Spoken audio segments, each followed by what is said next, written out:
For 3 full seconds, nobody in the diner moved.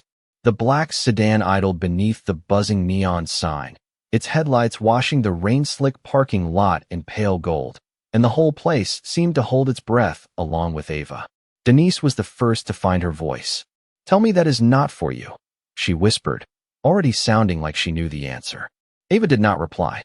She was still staring through the window, her pulse beating hard and steady in her throat, watching the sleek car sit there with the kind of patience that belonged to people who had never once doubted the world would wait for them. One of the regulars at the counter, Mr. Larkin, lowered his coffee cup and muttered, "That is not local money."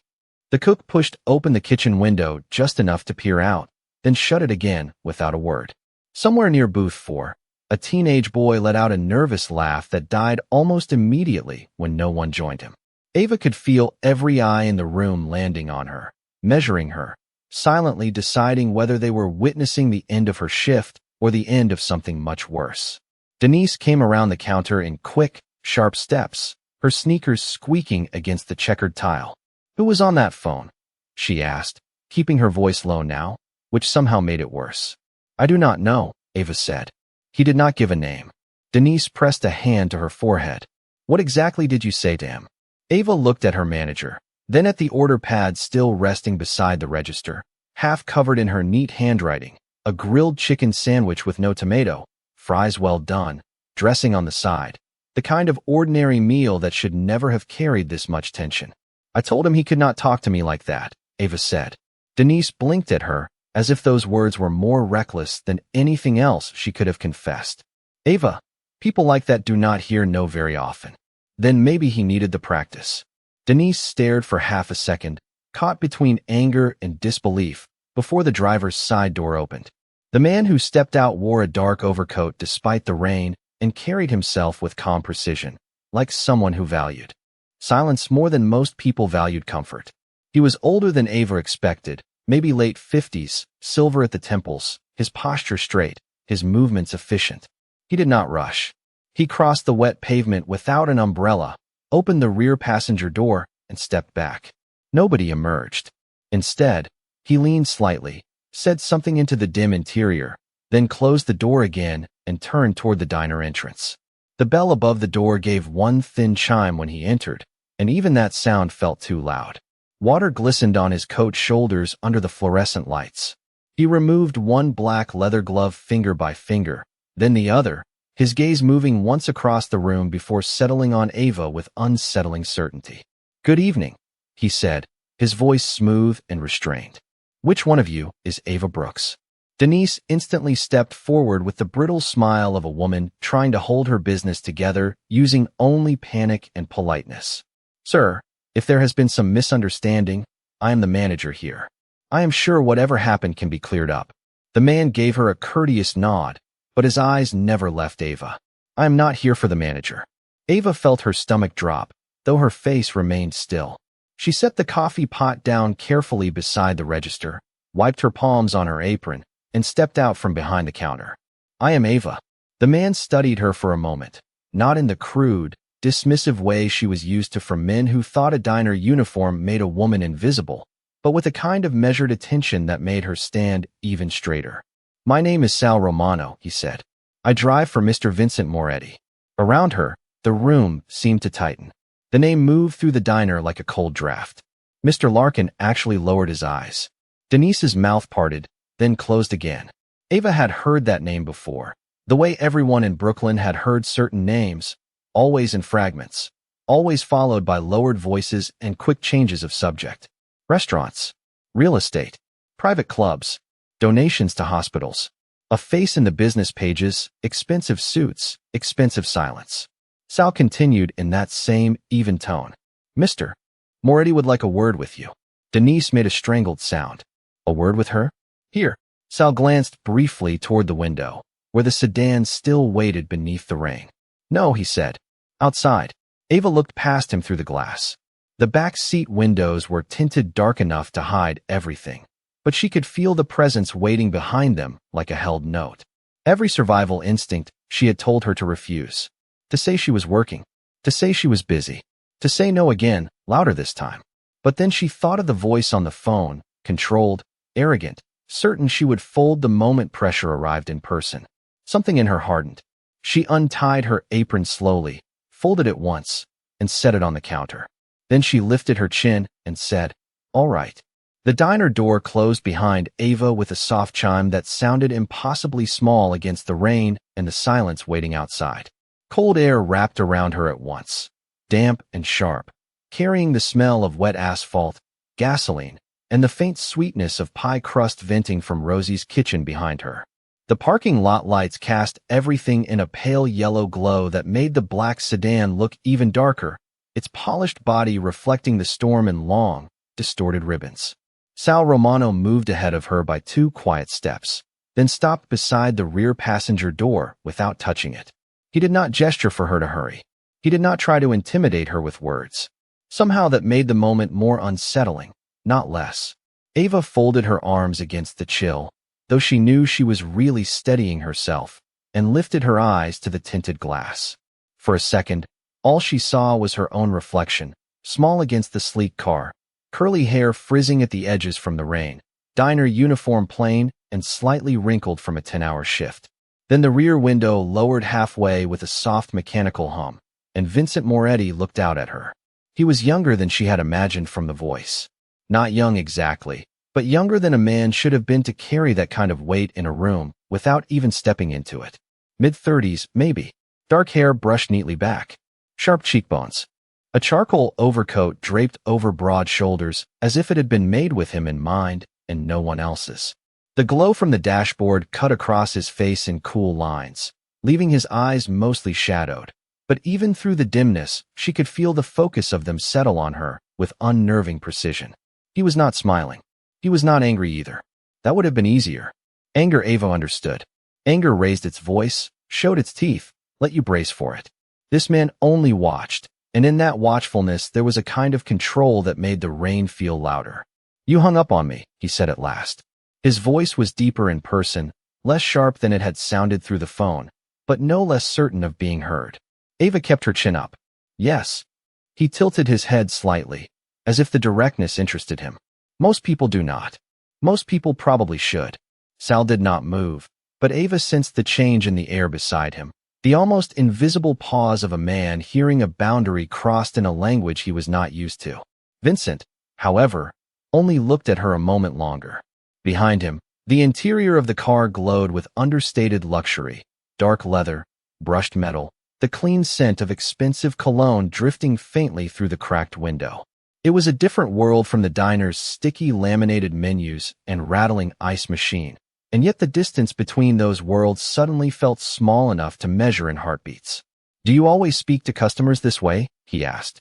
Ava gave a quiet breath that might have been a laugh if the moment had been any less strange. "Only the ones who think a takeout order comes with the right to insult me." Something flickered across his face then, not offense, not quite amusement, but recognition of resistance where obedience had been expected. He rested one hand against the open window frame, long fingers, clean nails, a simple silver watch peeking from beneath his cuff, the kind of detail that somehow made his composure look even more deliberate. "You do not know who I am," he said. "No," Ava replied, "and it should not matter." That landed. She saw it in the slight stillness that followed, the way his gaze sharpened, not with irritation but with interest too controlled to call surprise. The rain tapped against the roof of the car in a soft, steady rhythm. From inside the diner, she could feel eyes on the back of her through the window, Denise and the customers watching as if this were the sort of moment people would talk about tomorrow in lowered voices over coffee. Vincent looked past her briefly toward the neon sign buzzing over the entrance, then back to her face. "You said I did not get to talk to you like that," he said. "Most people apologize when they realize they were speaking to me." Ava felt the old fear rise then, the practical kind, the kind that remembered overdue rent and a little brother with asthma and a manager who could replace her by breakfast. But fear had brought her this far. It had paid bills. It had kept roofs overhead. It had also taught too many people that she would swallow anything if they wrapped it in enough pressure. She was tired of that lesson. "Then I guess tonight you met someone different," she said quietly. The words hung there between them, simple and clean.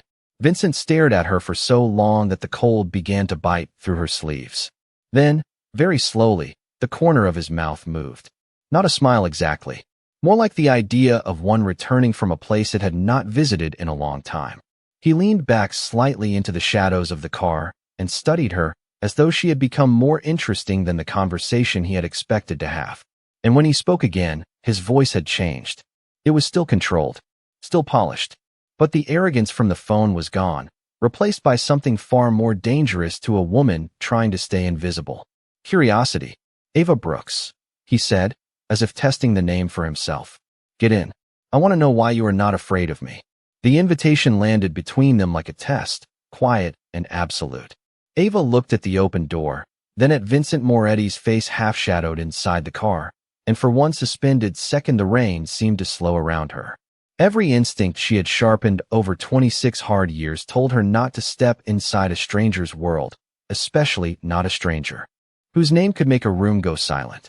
But another instinct, older and steadier, told her that fear had already taken too much from her. It had taught her to smile when she was insulted, to lower her eyes when men with money mistook service for submission, to accept that surviving meant shrinking. She was tired of shrinking. Ava did not move closer. I am not getting into a car with a man I do not know, she said. Sal's head turned almost imperceptibly, as if he was waiting for his employer to take offense.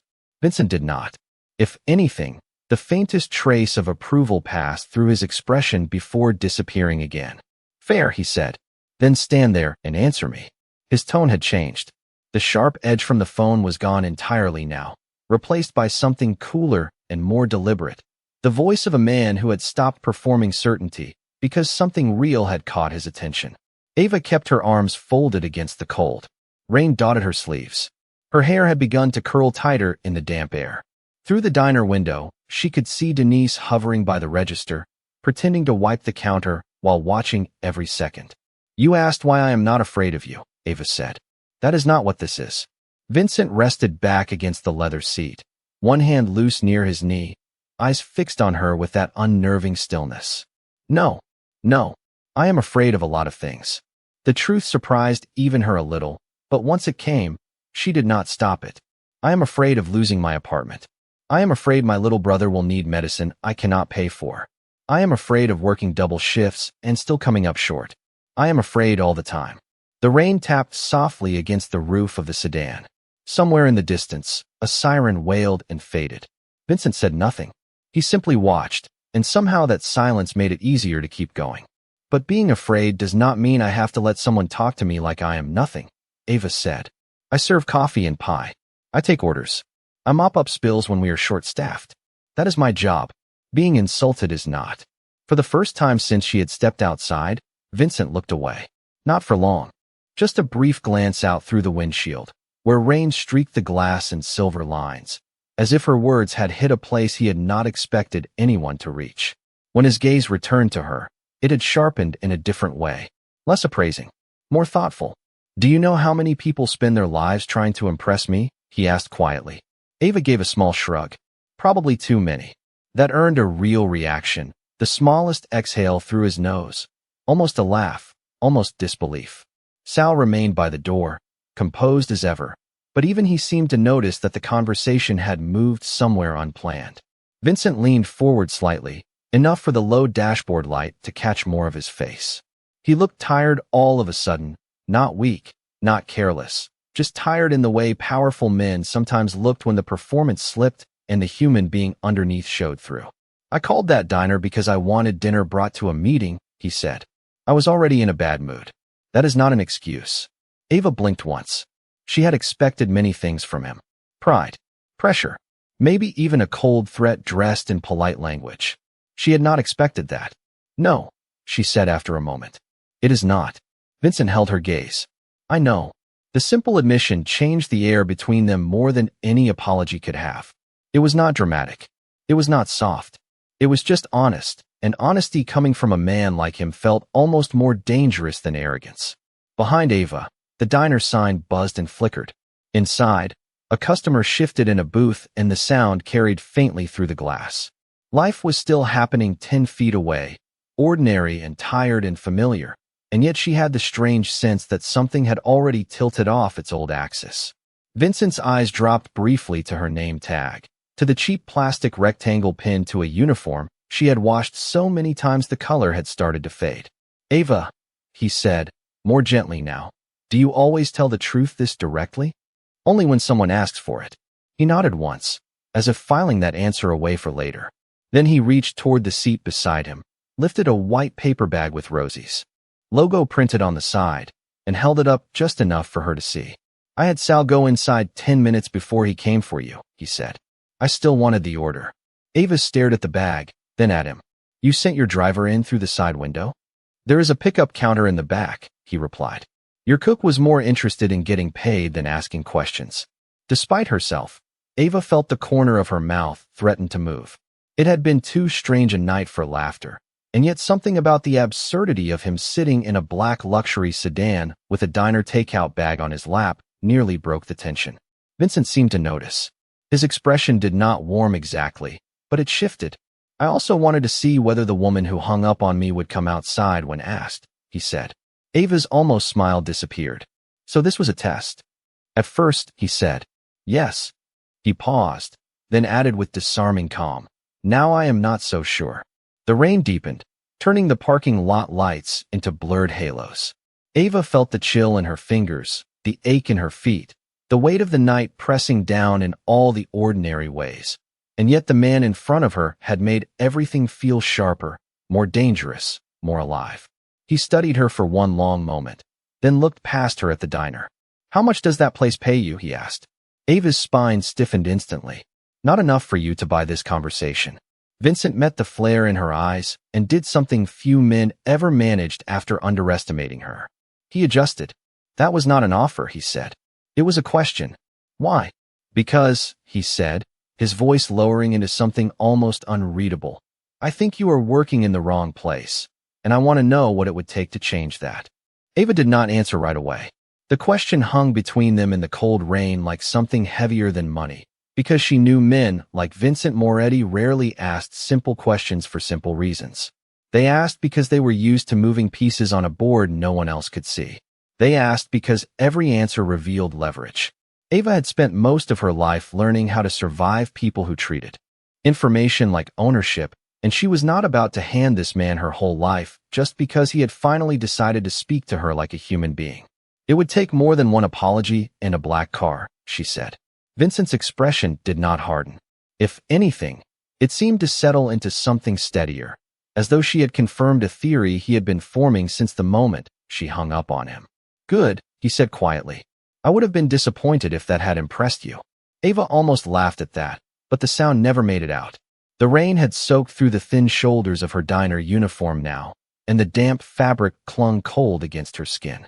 She could feel the ache in her arches from standing all day, the hunger she had ignored since noon, the dull pressure building behind her eyes from too little sleep and too much worry. She was tired enough to be honest and too tired to be charmed. "You still have not told me why this matters to you," she said. Vincent glanced down at the takeout bag in his hand, then back up at her. "Because people tell me what they think I want to hear," he said. "Employees, partners, strangers hoping to become useful. They smile. They flatter. They pretend." His gaze held hers, unwavering. "You did not." Ava folded her arms tighter. "That does not mean I want anything from you." "I know," he said. "That is the point." The answer slid under her guard more cleanly than she liked. For one suspended moment, she saw the shape of it from his side. A man surrounded by polished obedience. A man accustomed to rooms rearranging themselves around his mood. A man who had likely forgotten what unfiltered truth sounded like until a tired waitress in a rain-soaked apron handed it back to him over a diner phone line. It did not make him less dangerous. It just made him more legible. Sal shifted slightly beside the car, a quiet reminder that the world Vincent came from never really slept, never really loosened its collar, never stopped watching. Ava could feel the diner still staring at her through the glass behind her. Denise would be timing every minute. The regulars would already be inventing stories. By tomorrow morning, the neighborhood would probably know she had stood in the rain talking to Vincent Moretti like he was just another man. The strange thing was, that was exactly what unsettled him most. Ava looked back toward Rosie's for half a second, at the red vinyl booths, the smeared front window, the pie case glowing under weak fluorescent light. It was a small life, hard and ordinary, and often humiliating. But it was hers. I cannot leave my shift to hear some mystery offer, she said. Denise is already one bad tip away from blaming me for the weather. That finally earned a real smile from him. Brief, but unmistakable.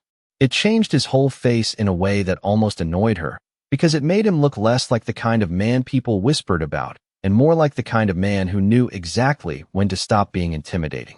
Then let us not call it an offer, he said. Call it a question I would like you to think about.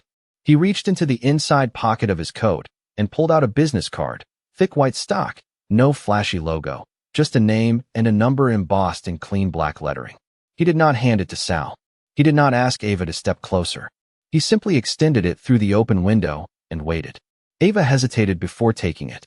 The card was dry despite the rain, warm from being kept close to his body, absurdly elegant against her damp fingers. Vincent Moretti. No title, no explanation, just certainty printed in expensive ink.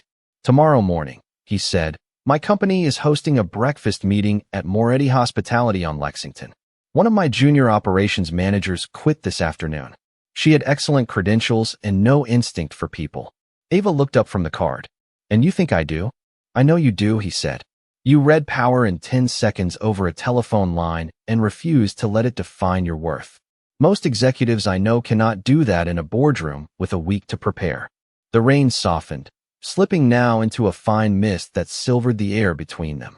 Ava stared at him, searching for the joke, the hidden angle, the moment where this would turn insulting again. I am a waitress, she said. You were a waitress an hour ago, Vincent replied. That does not mean it is the only thing you are. The words hit harder than she expected. Not because they were romantic. They were not. Not because they were kind exactly. They were too precise for kindness. They landed because nobody had said anything like that to her in a very long time. People usually saw Ava in terms of function. Server, caregiver, rent payer, big sister, useful when needed, replaceable when not. Even the people who loved her were so busy surviving beside her that they no longer had the luxury of imagining more. But this man, this impossible man in a silent black sedan with diner coffee cooling in a paper cup beside him, looked at her as if she were a fact he had just discovered and had no intention of forgetting. Ava slipped the card into her apron pocket, more to end the moment than to accept anything. And if I do not call, she asked. Vincent's expression grew unreadable again, but not cold. Never cold in the same way as before. Then you go back inside, he said. You finish your shift, and tomorrow remains exactly what you expected it to be. He paused, his eyes holding hers with that unnerving, deliberate calm. But I do not think you hung up on me tonight, because you were made for exactly what you expected. Ava should have answered quickly. She should have said thank you and walked away, or no and walked away, or something sharp enough to re-establish the safe distance she understood. Instead, she stood there, rain misting around her, heart moving unevenly in her chest, because part of her hated how much she wanted to believe him. Then the diner door flew open behind her, and Denise's voice cracked through the night. Ava inside. Now.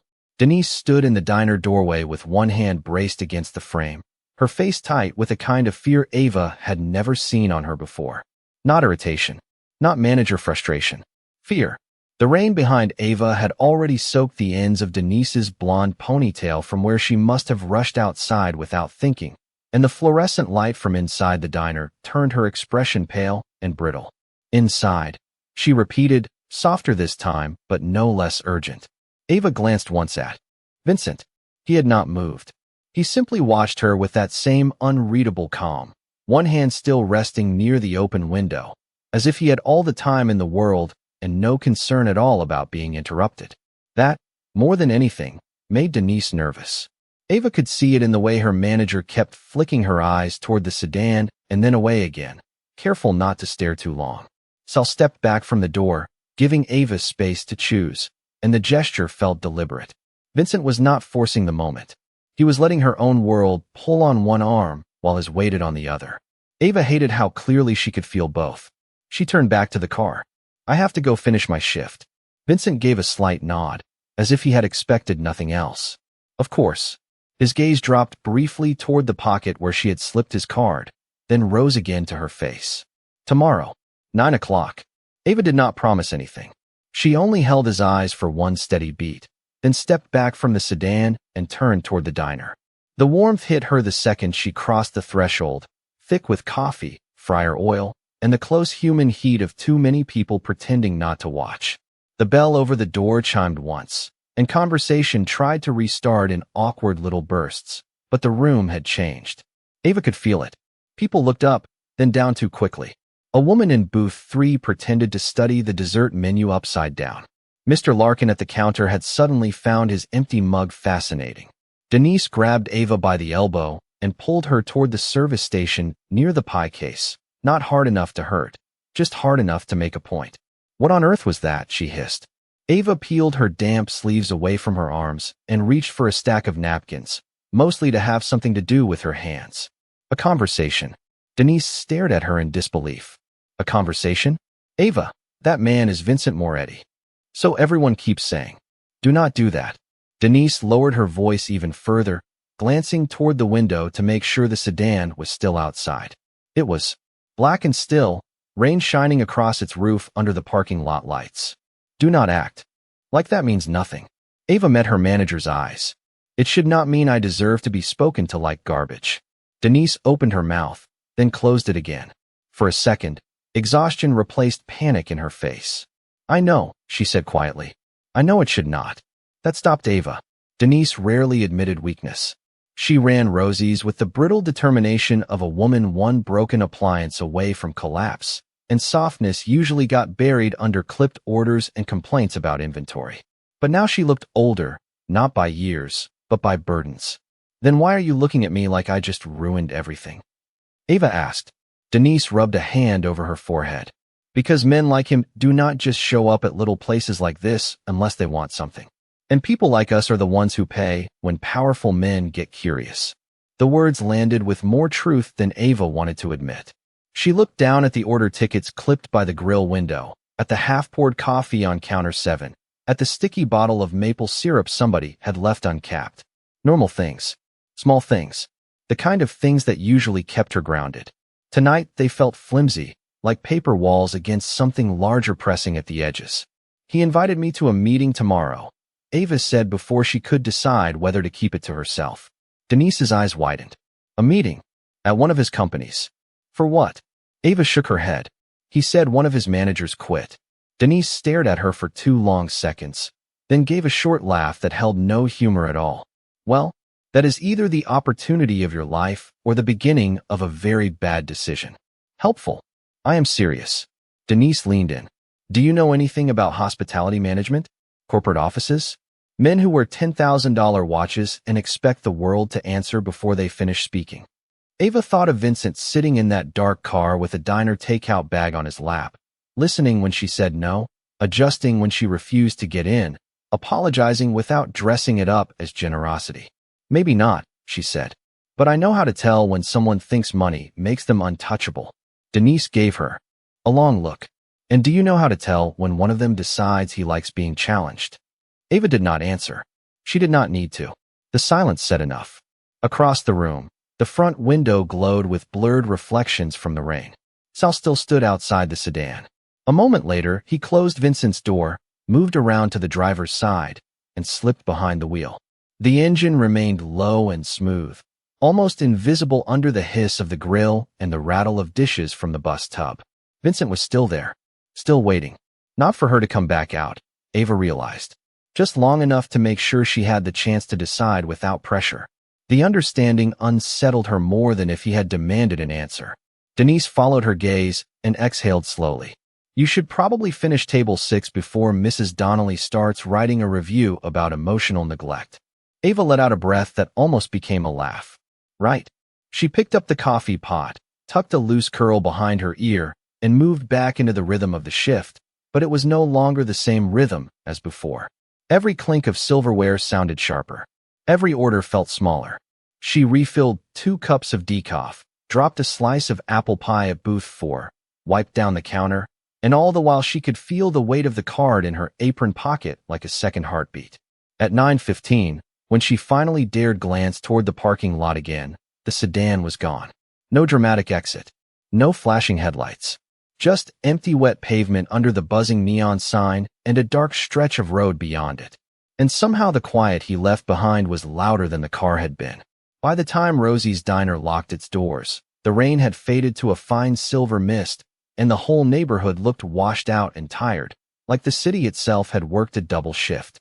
Ava stood behind the counter counting crumpled singles into neat stacks, while Denise balanced the register with the kind of aggressive precision that suggested she was trying not to think too hard about anything else. The neon sign in the front window had finally gone dark, leaving only the dull glow of the street lamps outside and the harsh fluorescent lights overhead. Everything felt smaller after the black sedan left. Smaller and somehow more fragile. Ava could still picture the exact spot where it had idled in the parking lot, smooth and silent beneath the rain, as if the night had opened a door for a moment and then shut it again. "You are still thinking about it," Denise said without looking up. Ava slid another stack of bills into the tray. "I am thinking about rent." Denise snorted softly. "No, you are thinking about that card in your pocket.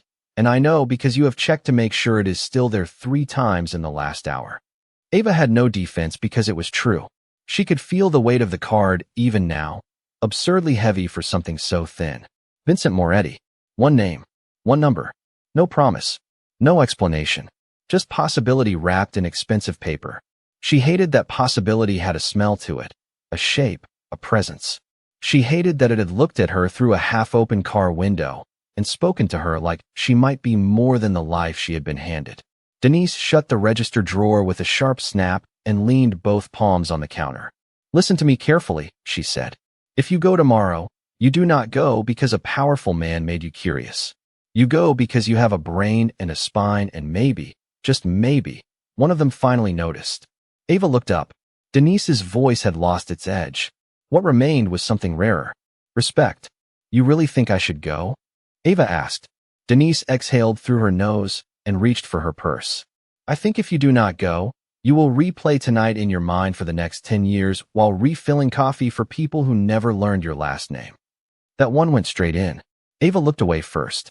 20 minutes later, she stepped out into the wet night alone, jacket zipped to her chin, purse over her shoulder, the diner keys jangling once before Denise locked the door behind them. The street smelled like rain on concrete and distant exhaust. Across the avenue, the laundromat was still lit, and a man in a Yankees cap stood folding towels under flickering white light. Ordinary life. Familiar life. Ava usually found comfort in that. Tonight it felt like the world was pretending to be unchanged when it was not. "Text me when you get home," Denise said, already moving toward her old Honda. She paused, then added, "And Ava?" Ava turned. Denise held her gaze for a second.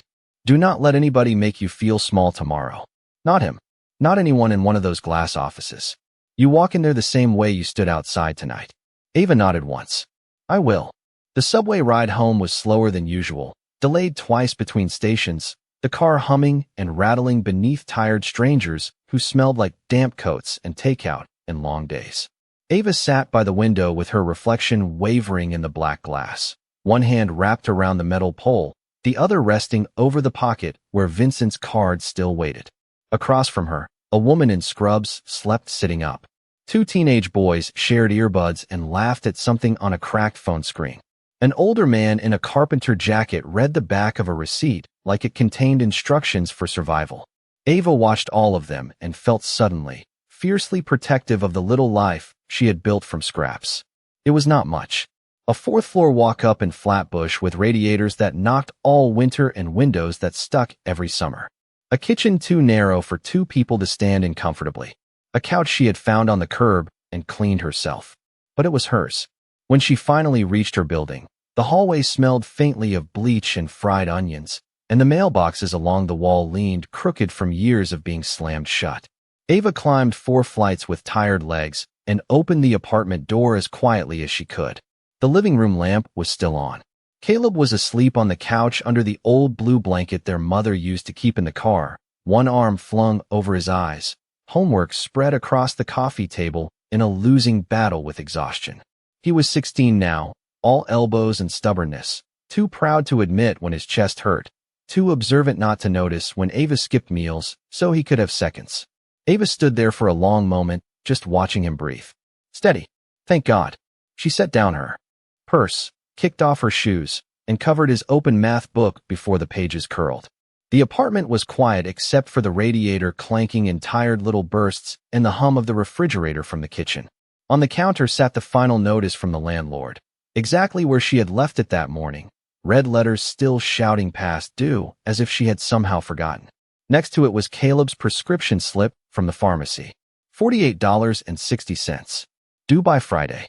Ava pressed 2 fingers to her temple and closed her eyes. There it was, the real shape of everything. Not black sedans or polished voices or impossible invitations.